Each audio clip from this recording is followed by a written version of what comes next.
I lived here until I was 11, but I wasn't allowed inside half the rooms.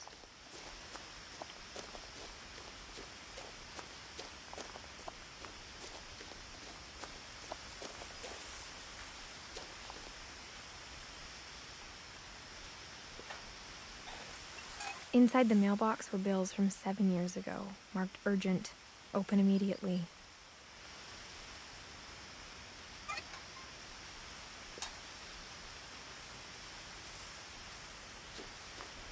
I hadn't been back since my brother Lewis's funeral.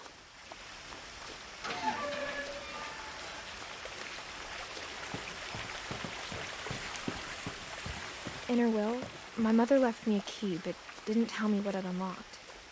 Maybe she thought I'd know, or she thought that the mystery would be enough to bring me back.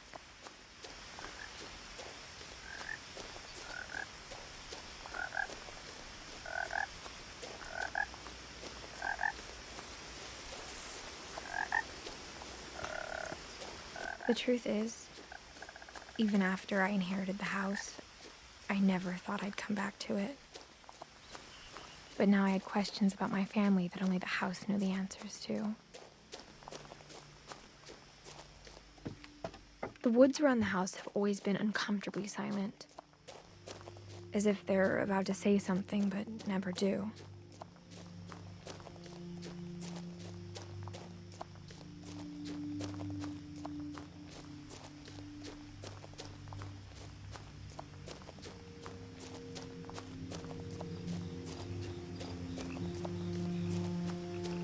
The house was exactly like I remembered it, the way I'd been dreaming about it.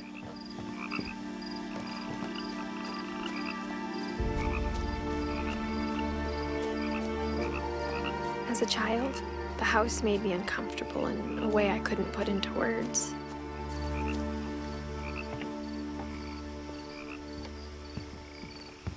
Now, as a 17-year-old, I knew exactly what those words were. I was afraid of the house. I hoped the key might unlock the front door. It didn't.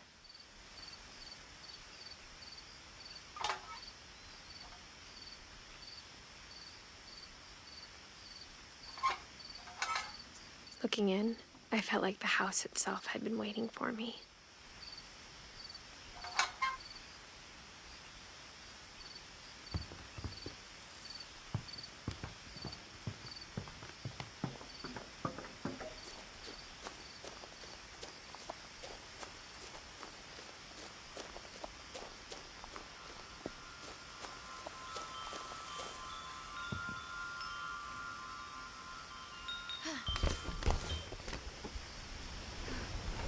Crawling through the doggy door used to be a lot easier when I was 11.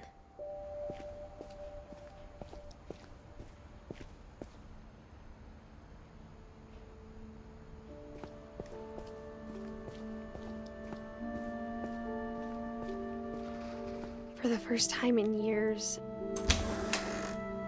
I felt like I was home.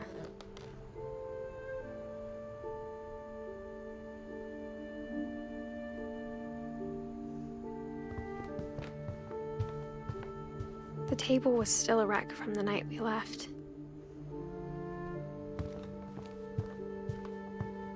Nothing in the house looked abnormal. There was just too much of it, like a smile with too many teeth. Even the fireplace had a story. Edie told me the bricks came from the original house, after it sank. Mom always told me to stay out of the basement, so I wasn't too surprised when the key didn't fit.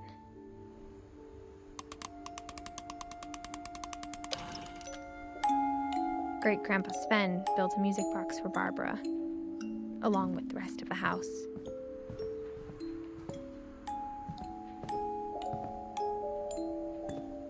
After Milton disappeared, Mom sealed up all the bedrooms. Then Edie retaliated and drilled peepholes.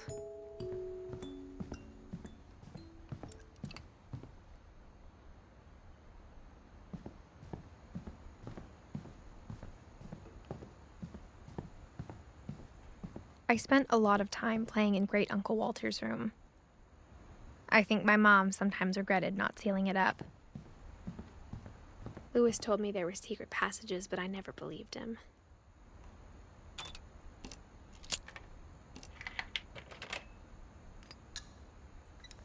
Turns out, my mom was really good at keeping secrets.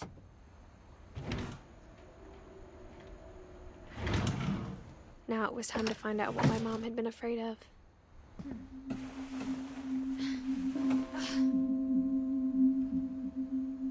From the paintings on the wall, it was clear my brother Milton had been here before me. Reading this, maybe it sounds like I had a plan, but I had no idea what was behind that door. Just like I had no idea where all this was gonna lead.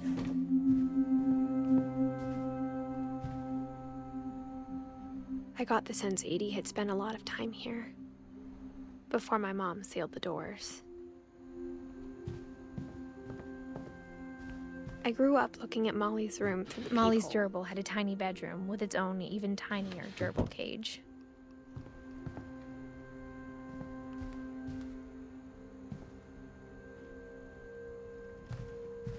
Being inside for the first time, I felt like I'd stepped behind a painting.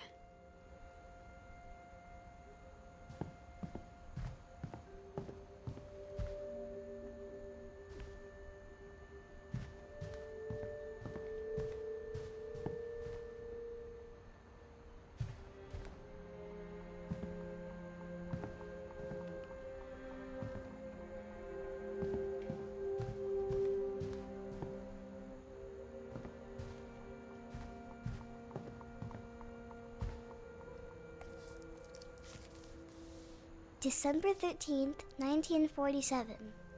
Dear Diary, I'll be gone soon, but I wanted to tell somebody about what's gonna happen. It started when Mom sent me to bed without dinner. I woke up and I was starving, so I looked around for something to eat. The gerbil food was dry, but I didn't mind it.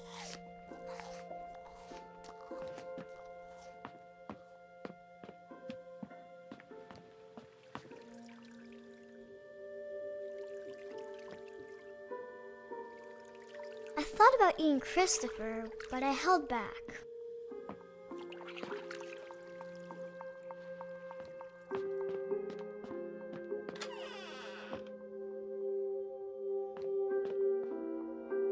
I kept eating and eating.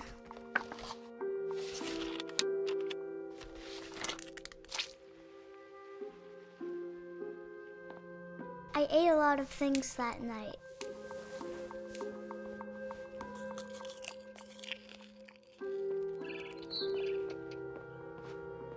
Then I heard chirping outside my window. It was a barn swallow going back to her nest. I reached out for her,